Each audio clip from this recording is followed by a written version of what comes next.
to make an out. And they were like picking up on it, and they got it, and it was just such a great experience for me, and it's just such a beautiful stadium and let's remember, the state spent about $30 million on renovating back in 1999, adding seats, adding the berms, adding all these amenities to the field that are less than 20 years old at this point. So, the argument that the field is not, quote, state of the art, I think that kind of adds to the charm of it. But there's no place to have supper. There's no place to buy knickknacks. There's no place to buy paintings of sailboats and lighthouses. No, but there's a gift shop that charges $28 for a ball cap. And a can of Narragansett, I kid you not, a tall boy of Narragansett right now at McCoy Stadium costs $7. See, that's major league right there. I can go down to the corner liquor store and buy a 6-pack for $5 25. I think I could buy steak in Narragansett Company for $7. By the way, speaking of that, and let's have a toast, first of all, to the Fatt Squirrel. Yes. We are convening tonight Gracious toast at the Fatt Squirrel in the Jewelry District on Chestnut Street here in downtown La Prov. No, the Knowledge District. The it's Knowledge the Knowledge District. All right. Really, when I'm here, tonight when I'm down is here, the it's the reggae getting and normal cocked district. It's the vomiting on yourself district. The stumbling about around 1 in the morning. in the stupor district. We are celebrating the second meetup for our friends at NORML. If you have time this evening, it's still early. There will be lots of radio. Most importantly, there will be lots of reggae and rock and roll. We are sampling right now the delights of a Bucket O Red Stripes. Which I believe, and I am a little bit of a beer connoisseur, I think this may be my first time drinking Red Stripe. And it's good and good for you. A wonderful spot. It is Jamaican for beer. Right. During the earlier part of the evening, you've got the halfway tree here, authentic Jamaican cuisine. Then at 10 o'clock is the witching hour. This turns, shapeshifts, if you will, into a reggae dance hall right here in downtown La Prov. So the night is still young. Please come down and celebrate with the folks at NORML. Please encourage our legislators to, once they get off their asses and shut this stadium thing down, to get back onto important things, which is, of course, the legalization of marijuana. I mean, we have priorities to the state, damn it. And by the way, the last 6 months of paid promotions on the coalition over the airwaves bought us this bucket of 5 Red Stripes this evening. Right. And at this moment, I want to thank Beacon Shipping and Logistics because they are a hell of a sponsor. They are moving with us to our new home. Can I announce our new home tonight? Are we allowed to do that? And we are, in fact, allowed to do that. Starting, first of all, I should say, Sunday morning will be our last AM broadcast on AM 790, your source for news business. And then we are moving on up. And Yankees baseball. And Yankees baseball. And Imus in the morning. And Imus My in the boy. morning. No, starting a week from tomorrow at 6 o'clock, we will be on Rhode Island's station of record. The 1,000,000-watt signal reaching out to outer space of WPRO AM 630, home of John DePietro. Joining the Buddy Pantheon. We're joining the Pantheon, Pat. At a certain moment, I will be able to sit, I believe, unless they roll it in and out for him, a special one, I will be able to sit in the seat of one Vincent A. Buddy Cianci. Now, will you be following the lovely and talented Patricia Raskin? We will be. And, of course, Dr. Tad.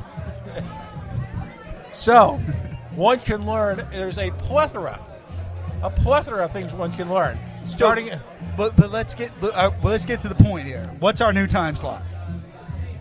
Oh yeah, 6 o'clock. 6 o'clock. WPRO on Saturday night. Saturday evenings. There we go. All right. Now, when you guys first told me it was 6 o'clock, I had automatically assumed you would be on at 6 a.m. after they sell the Sawpaw tablets to shrink your prostate. Well, we were going to go to the all gospel all the time format. Yeah, there you go. So I believe we will bringing a new sense of energy and dark irony to the airwaves of WPRO. But I think also, what we've tried to do over the past couple of years is really be an issues-based, like we say, outrage porn-free show. We go nuclear, all right? Yeah. And we are orientated towards, Right, as but President Bush would say. We're laser focused. Laser focused. And we've got one person in our laser focus right now, don't we? Oh, I don't know about that. C. Montgomery Burns. Oh yeah, absolutely. Excellent. I mean, as everybody in media knows, terrestrial radio only has a few good years left. So I think that you're right on the cusp of being able to go over from terrestrial to reaching people through a podcast format. And I suggest, and I've suggested in the past, that the coalition needs a cell phone app. And we were talking off the air about the new Buicks. They're going to have a Wi-Fi hotspot, and you're going to be able to access this content all over the globe. And we have been on the forefront. I mean, not to pat ourselves on the back, but we've kind of been on the forefront of this stuff. Hey, somebody get over here and pat us on the back. Those I can't reach. The bleeding edge, as it were, of talk radio. Yeah, I think Tony's 100% right. I think we're kind of on the cusp of a real big transition in what broadcasting means. And the fact that we're here tonight at the Fatt Squirrel, that we're advocating for the legalization of cannabis in the state of Rhode Island, that puts us even more out in the forefront of 99.999% of talk show hosts out there. And the mantra is content is king.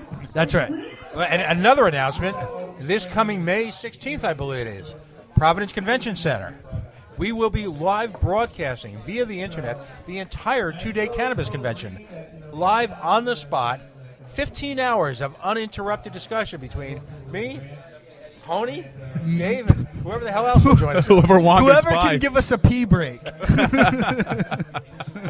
Exactly. So on that note, why don't we kind of switch gears here after our own self-flagellation / masturbation, right? Pat actually had to use a rag on a stick to pat himself on the back. Go get me my sweating rag. So we want to talk to Mark Ward, who's here from Rhode Island NORML, the National Organization of Reform for Marijuana Law, and he's here to talk to us about the efforts here in Rhode Island to make cannabis a legal thing. Thank you very Greetings, much for Mark. having me. It's much appreciated. Speak up. So, tonight we're coming out. We're definitely having a great time here at the Fatt Squirrel. We're going to have Rhodes Pierre. He's hosting the night for us, our comedian house guest. He's going to be introducing all the bands. We want to have everybody come down. We're going to have membership sign-ups for the Dank Darlings as well as Rhode Island NORML in itself. Pat, Dank Darlings? I think you'd make a heck of a darling. You know, I think... He's definitely dank. I think he has it going on. I think it draws some attention to the cause myself. So we have some great... We have some great acts coming up tonight. We have Rival Roots. We have Big Mama Lou. Biko. We also have Kizos and family, I believe. And yes, we also have Ann Armstrong, as well as Alan Gordon. Or as I like to call her, Governor Armstrong. Governor Armstrong, very important. We have to make that. Point definitely made. They're from the Healing Church. They're going to talk about the constitutional lawsuit versus Rhode Island's cannabis ban. I have a little update on that, as well as the future tax write-offs for regeneration of breaking of the war on cannabis. And we're going to have some different vendors tonight with us hanging out and showing off some glass pieces, having a few, I believe we're going to have maybe... you got the vape people here tonight, Yes, too? we actually have the guys from Elevated Vapor Lounge right out of Providence here, one of Rhode Island's only vapor lounges. So if you have your medical card, you can come down, sign up, and join as a member for one of Rhode Island's only And I got to say, I want to say two things here. I want to give a special shout-out to Biko Environmental. Jamie Roy Tavares, who's in the band, Yes. has been instrumental in what we've been doing with the stadium. He's been pumping stuff out there on Facebook and just like getting the word out there. Like he understands grassroots involvement, and we really appreciate that. And I know you do too over at NORML, because it's what it's all about. It's about grassroots. Exactly. You get brass tacks. That's really what it comes down to. We know what's going to happen if this whole reform goes through. We know what's going to happen for this state. if these laws are passed. I mean, we have to stay on track though. We have to make sure none of these sneaky bills come in again with all these caretakers. You guys heard about the bill that was going to happen with the caretakers? They're trying to eliminate the caretaker exemption. How awful is that? Yeah. When two companies can take over all of the acts of being a caretaker for all of Rhode Island's patients. Yeah, and you know what? The scary thing about this to me is, the next step is telling people you can't grow it at home. Oh yeah, exactly. That's the next step. That's exactly the way it's going. It's going to be industrialized corporation for only big company. So the irony here is that which they have fought tooth and nail against for 2 generations, they will then instantly, seamlessly, without any sort of moral qualms whatsoever, they will instantly try to profit from it. Totally co-opted for tax revenue. Well, think about it. They've already planned on this. In general, if you look at things, they've already patented this as a medicine before they even would tell the public that cannabis could be taking care of medicine. Or they'd synthesize it and call it something different and put it in a pill and give it to us. So it was only a matter of time before they tried to do it with this whole green rush situation going on. Well, and, even more frustrating for me is, the idea that the state, the federal government, whatever government is, like here in Rhode Island, you can brew up to 50 gallons of beer in a clip. Challenge accepted. In your own home. I have made this point. You can, exactly. And there are people who are out there advocating for you to not be able to grow 6 marijuana plants. That's exactly the point. We have so many. All right. As far as alcohol is considered, yes, it brings revenue into the state. Big, this is something that has been something. We have seen marijuana has a different revenue consistency. We have money that Colorado has made for their school systems brought on by medicinal marijuana. We have seen recreational marijuana. The numbers on that are tremendous on the revenues it can bring in. Rhode Island can only benefit from this one thing, that basically we have the patients, we have the need, we have the industrial use, we have the need of work. Why isn't it here yet? Yeah. And, I'm glad you brought up the industrial use. This is something so I used to work for an environmental news website here in Rhode Island, EcoRI News, and, my beat was food and agriculture. And one of the things that the farmers and food growers in this state were always looking for was an adequate cover crop. A sustainable cover crop. An adequate, sustainable cover crop that they could use from year to year in different fields to help their soil rejuvenate. Yes. And hemp fits all of these bills. It fits it to a T, and it also becomes a commodity on the back end of it, where you can create plastics and fuels and fabrics and textiles and hempcrete. One of the most durable substances that they're building with right now, hempcrete. It's also fire retardants. You know what I mean? Right. There is so many different. Quote, if you want to look at it from the General Assembly point of view, there are so many, quote, revenue streams in this one plant. I just don't understand how they haven't just completely glommed onto Well, the issue is, who's making the money? It's such an easy plant to deal with that you could be making that money right from home.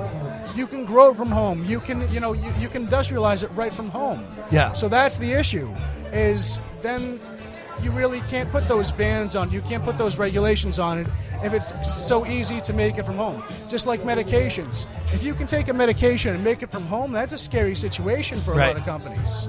You know what I mean? Well, let's not get into bathtub gin here. But I will say, in large part, the renewable energy sector suffers from the same kind of malaise where, the people who are making a shit ton of money off of oil and gas and nuclear and all these other things haven't quite figured out how they're going to make money off wind turbines and solar panels. And that's really what holds this up on a legislative end, is it not? Yes. It's how can we make this money? We haven't quite figured it out yet. Yeah. So that's the issue. All right. And as soon as we can, we'll let you know. Exactly. Hold off. We'll get and then we'll make it legal. Yeah. on these terms, though. On these terms that we figured out. So we're going to hold it off on the back burner. It's a shame because when we have these models like Colorado, who are using this to better their economy, better their society in a certain way. Because, if you look at it, we still have all the issues of, like I said before, that whole taboo effects. on our youth. You know what I mean? If we look at the whole issues of what we worry about, Rhode Island worries about the youth uprising if they make cannabis legal.